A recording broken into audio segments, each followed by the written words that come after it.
Welcome everybody to the New Fly Fisher. I'm your host, Colin McEwen. In today's show, we're going down the South Fork of the Snake River. I'm really excited about this. This is one of the first times I've gone down here. I'm going out with Jack and Zach Parker, who are very familiar and experienced on this river. We're going to be talking about fly fishing on the top and getting big brown trout, big cutthroat, and big rainbows. It's going to be a real exciting show. I know you're going to enjoy this. Stay with us.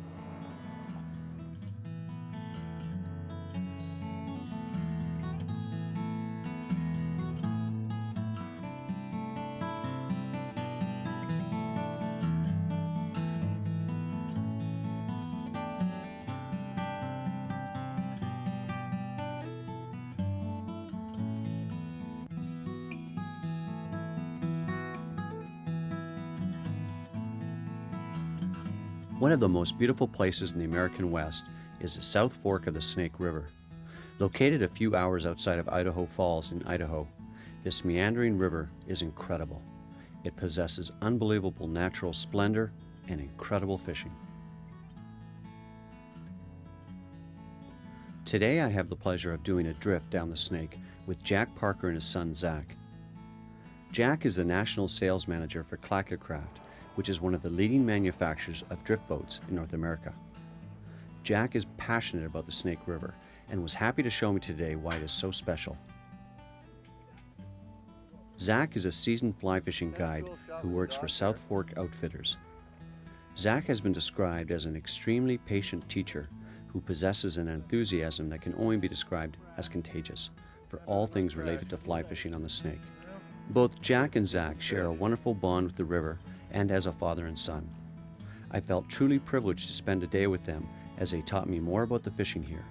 Zach, could you explain a little bit about what you tell everybody that comes here for the first time? What I like to tell people, if they haven't fished in the drift boat before, I like to divide the boat up in half at the oar. The guy in the back half, he has to be the responsible one for the guy in the front. What happens, the guy in the front, you're casting into shore, you're pounding the banks, and he's not really paying attention to what the guy in the back's doing. So the man in the back, he has to make sure they're not going to be casting at the same time, not tangling up, not causing misses. So that's the rules I like to start out with in the boat. What we talk about also, we have a lot of cutthroats here. That's why the dry fly fishing is so great.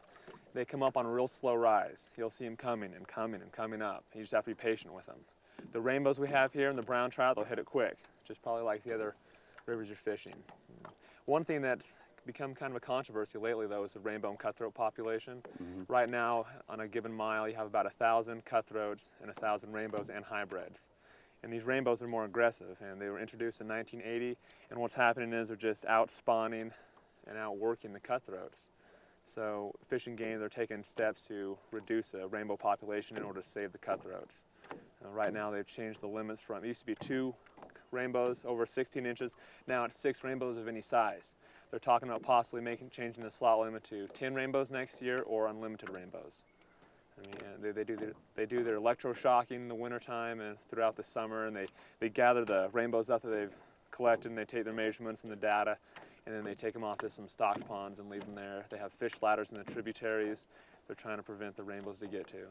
But I guess the key here is that for fly fishers who are very used to catch and release, total catch and release, this is a real hard thing to make the transition to keep a couple fish. It is. It's a real tough thing. I've had some clients who wanted to keep some rainbows this year, and that's their choice. They have that right to. But growing up doing catch and release, seeing a rainbow in the bottom of the bucket, you know, the ice chest, that's a real tough thing to come to terms with. But it's one of those things you have to, at least I feel, you have to look at the long-term effects.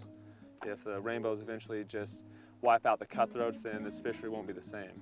I mean, people come here to sit on the riffles in July, and they sit here and they can catch, 30 cutthroats just sitting there sipping on PMDs. And we're going to end up catching some cutthroats today, and they're great. Nothing rises to a dry fly like the cutthroat. One of the things that we notice about a lot of times this time of year, the conclave's been out here for many, many years, and so I get to fish with a lot of the Easterners that are coming here for conclave. And Federation guys in particular, this is their hobby, their sport, their life. They like casting fly rods. It just impresses them to no end to be able to cast 70 feet of fly line. But 70 foot of fly line on 10,000 CFS of water doesn't get you a lot. It doesn't do a whole lot. And riffle fishing in particular, the river's going to start to drop and we'll have some really good PMD fishing. And guys will bail out of the boat and stand where they ought to be casting, and and then cast a long ways away. All right. What's happening, if you don't see that little yellow indicator on top, yellow and orange, Yeah. give that thing a good hard twist to turn that thing over. Okay. Just like that, good. You gotta like it when they come up twice, eh? That's nice, huh? That's nice. Good. That's the thing that amazes a lot of people from the east is how close to the shore these fish will go here. Exactly. Now, and you're good right in that distance right here. Okay, because we're too shallow over there? Exactly, a little bit too shallow. Right there, it's going to be good distance for you. There we go. There you Fish go. on. Good. Fish on, fish on. All right. Now, can you twist the boat a bit to put towards the camera? Okay, now watch this suck hole here, buddy. Do you want to kind of eddy up in here before it, or Well, you want to pull in over here, it might be a good idea. we got that big Just for the hydraulic? sake of Barry. So it's a decent fish. It feels like a good one.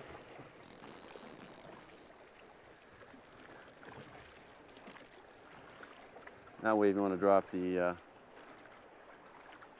chain and you jump out and net the fish over on this side with the sun. Okay. You did. We're good. Cutthroat? Starting off with cutthroat.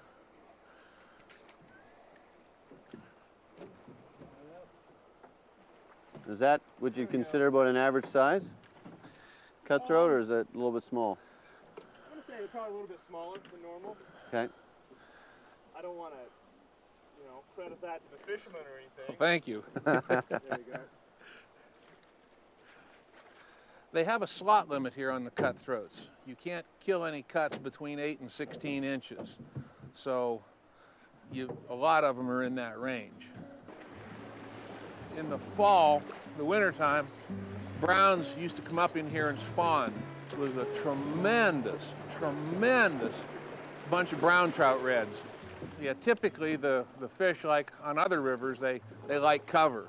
And these rock cliffs are undercut and little cubby holes back in them and places they can hide if you get tucked back up in like that. And it's just all about the cover. Also, these golden stones, they're nocturnal, and they'll come out and crawl up on the rocks at night. And so that's why we're kind of pounding the edges here, trying to stir up some of that activity. And what you're going to see, I guess, then is just you'll bang it off the rock here, and then you'll see a pair of lips come up and grab it. Yep, It's going to be relatively fat. Oh, we will. we just want jaws.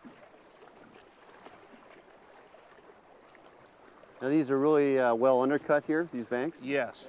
So it's a lot of cover for them, eh? There's a tremendous amount of water in the river this time of year. Typically, it should be lower. The South Fork of the Snake here is governed by irrigation demand.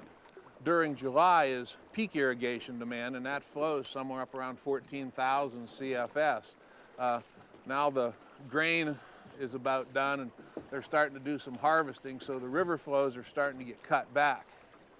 And most years around the 1st of August, the river drops down to about 8,000 CFS, but it's still up around 10,000 now. They're kind of ramping it down slowly. It was 14,000 over the weekend. There's one rise, Zach. You see him? No, I missed that one. Okay, I'm on him. Right there, as he is. Good. Good Oh, job. nice job. I saw him come up and rise. Let's back in here before we go down to that. Okay. That is a good one, I think. Do you need to chase him? No, I think I can course him up maybe. I don't want him down over there very bad.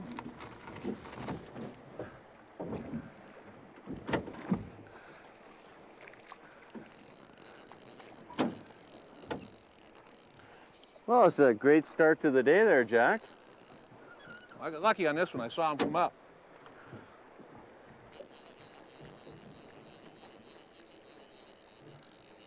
All I don't think I can get him back up in this current here. Get his head up out of the water.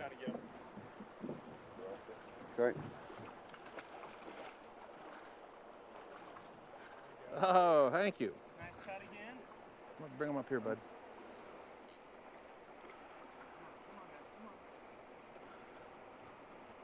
Nice little cutthroat. Sub day off. Cool. Thank you, Zach. What we want to try to do along here is fish as close to the bank as we can. These fish have seen an awful lot of flies. Also, the golden stones are coming out, and they're somewhat nocturnal. And they'll get up into the grass during the night, and as the sun comes out, they're still kind of lingering around there, and so the fish will move tight along the grass or the undercut, the rocks, and it's just real good cover. So we always say the closer you fish to the bank, the better.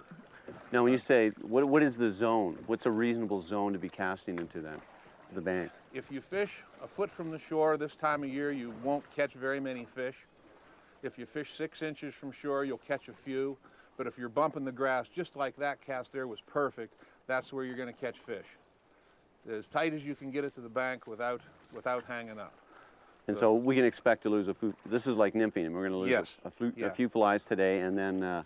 But the payoff is that this is where the fish are, and we're going to get lots of browns and cutthroat coming up and whacking it. Okay. No guts, no glory, they say. Okay. Let's see if we can get some down this. You're saying this side? Yeah. Okay. And every once in a while, as we're floating too, you'll want to look, and that last fish I caught, I saw him rise. Now, he was further out from shore, but there was a little pile of rocks he was hiding behind. But And what would they be rising for at this time of the day? PMDs or something? Or he could have just been up taking an emerger of some sort. There's about the only thing I'm seeing on the water right now are midges. Haven't seen any goldens yet, but Placement of your hopper pattern is critical when casting to structure tight to shore when trying to locate trout. Key locations on rivers like this include snags or fallen logs, overhanging trees and brush, including shadows they provide, boulders and rocks, especially combined with fallen trees or branches, submerged weed edges and shadows, and of course the classic grassy edges with undercut banks. All trout are looking for security from predators. Undercut banks provide an ideal location for them to hide and yet stay near critical feeding lanes. Many western rivers, like the Snake, possess large areas that have undercut banks, which is why it is so critical for fly fishers to cast their fly within a foot of the bank. The fish simply won't leave the security of the undercut unless it is a short distance, which will minimize their exposure to threats.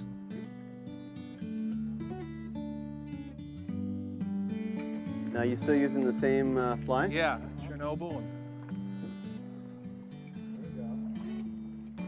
Very decent put fish. him on the reel. Glorified whitefish, the big whitefish. There's a chance, Well, we want a grand slam today, right? chance it could be a carp.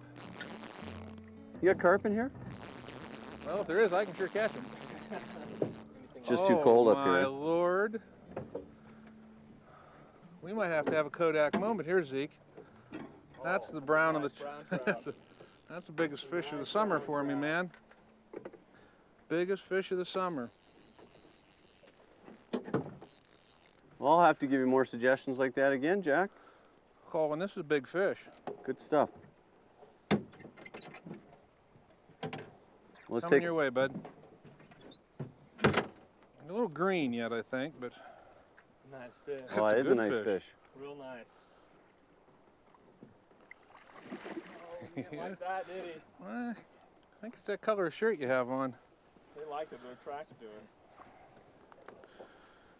We know we got the clean underwear thing going.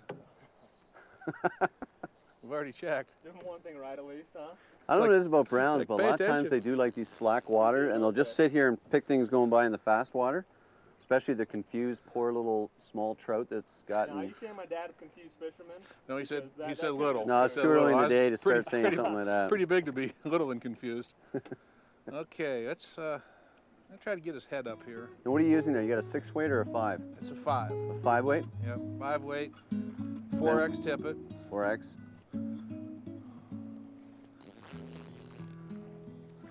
Okay, I'm gonna get his head up and make one run at the boat if I can turn him. Nice going. Woohoo! Maggie, that's a good fish. That's a nice fish. That's as good a fish as I've caught all year. Congratulations. Thank you. Glad we could use it. Just toss the fly and I'm clear. Now, if you can hold it up for me, and for the. Yeah, you want to hold him here? Nope, go ahead. You got your hands wet and you're closer. I want to get a shot with you holding it there. You can do it. Well, he was too big to get your hands around, isn't he? Cool. Back in.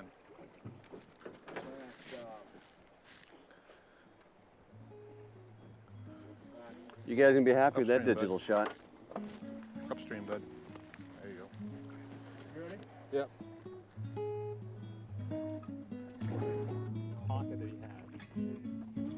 Rocket out of there. It's wonderful. Guiding for me is a great opportunity to meet many different personalities from all across the country, sometimes the world. It's a chance for me to show them where I live and what we have out here out west in the United States. It's a great opportunity for me to see the smiles on their face when they hook into a big fish, or see a father and son combo, or husband and wife out here catching fish, just having a good time together, experiencing something, making memories. I get out here, I teach them, sometimes I teach them how to fish. Oftentimes we get novice fishermen out here, other times we have men who've been doing this for 60 years. So you get a wide range of it, and depending on their skill level, that also determines how active I am in the role. What happens, you get a lot of people out here, and this might be their one trip each year, or maybe they get 2 or 3 trips each year.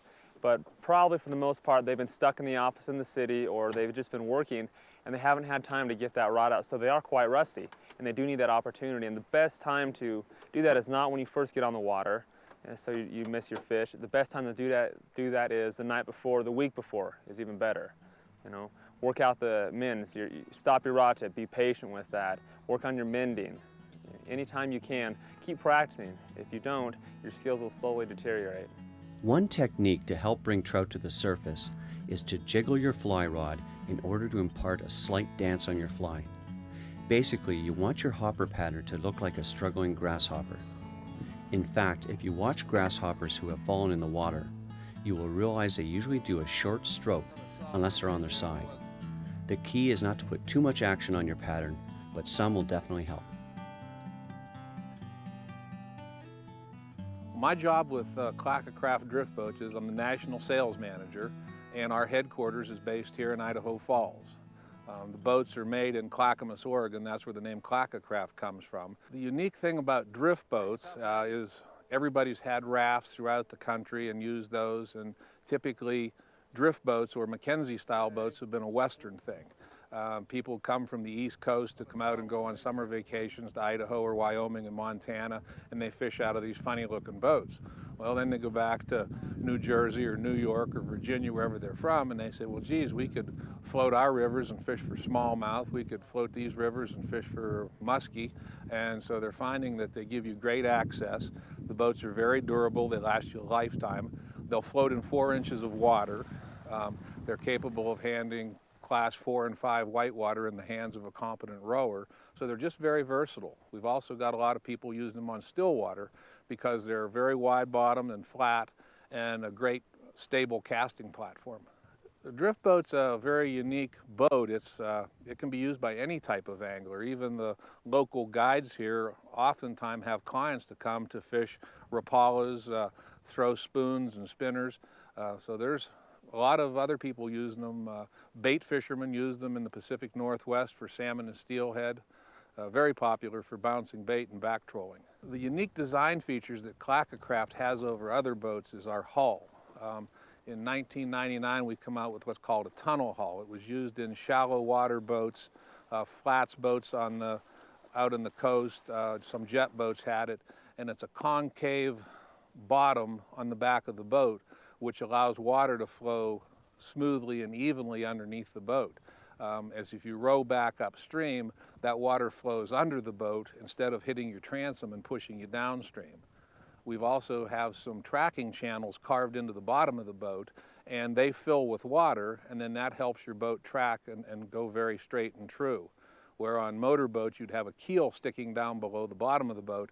These are carved up in instead of sticking down, because for a shallow water boat you don't want anything hanging down below your bottom.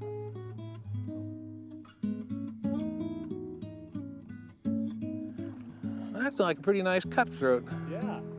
It's acting like a real pretty cutthroat. Back out here a little bit so I can get a net in them so I don't crash. Yeah, I'd rather not crash. Whenever you're ready.